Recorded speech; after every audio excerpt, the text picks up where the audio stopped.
یہ مارچ کا شروع تھا۔ اسی سیزن میں ہمیشہ سرسوں کی کٹائی ہوتی تھی۔ چودھری صاحب تقریباً 6-7 کلے سرسوں کے لگاتے تھے۔ بہت زیادہ زمین تھی۔ چودھری صاحب ابا کے ساتھ گاؤں کے اور بھی بہت لوگ چودھری صاحب کے کام میں تھے۔ کھیتوں میں صبح کا منظر بہت دلکش لگ رہا تھا۔ میں اکثر درود پاک کا ورد کرتی رہتی، کیونکہ جب سے ابا کا ایکسیڈنٹ ہوا تھا ہم لوگوں نے بہت ساری مشکلات برداشت کی تھی۔ ہمارے گھر میں فاقے ہوتے تھے۔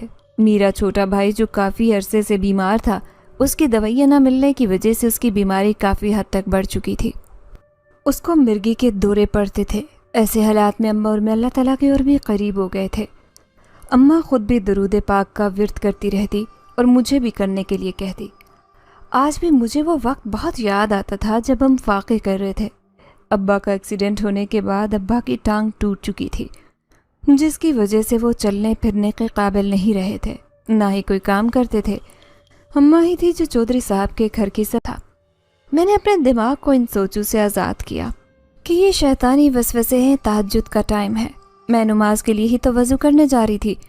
شاید شیطان مجھے نماز سے روک رہا ہے، لیکن جیسے ہی دوبارہ سے میں نلکے پر پہنچی تو مجھے اپنے ارد گرد بہت پیاری خوشبو پھیلی ہوئی محسوس ہوئی۔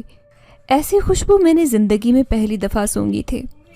میں نے ڈر اور خوف کو ایک سائڈ پر رکھتے ہوئے وضو کیا اور تہجد کی نماز ادا کی، اور کافی دیر تک جائے نماز پر بیٹھی درود پاک کی تسبیح کرتی رہی۔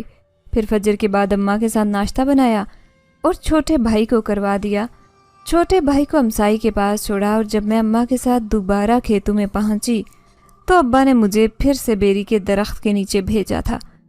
ابا کہہ رہے تھے، جا لائبہ بیٹا، تو آج بھی سرسوں کو کوٹنے کا کام کر، ایسے تو تھک جائے گی وہاں بیٹھے بیٹھے، اپنا کام کرنا۔ میں نے اس بات میں سر ہلایا، لیکن مجھے آج بھی اس درخت کے نیچے جاتے ڈر محسوس ہو رہا تھا۔ لیکن میں سر ہلاتی سرسوں کی گٹھری لے کر پھر سے بیری کے درخت کے نیچے چلی گئی۔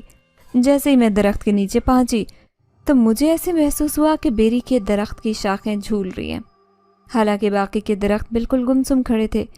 نہ دوسرے درختوں کی ٹہنیاں ہل رہی تھی، نہ ہی کوئی ہوا چلتی محسوس ہو رہی تھی، لیکن اسی درخت کی ٹہنیاں ایسے محسوس ہو رہی تھی جیسے مجھے خوش آمدید کہہ رہی ہوں۔ میں نے ایک نظر ادھر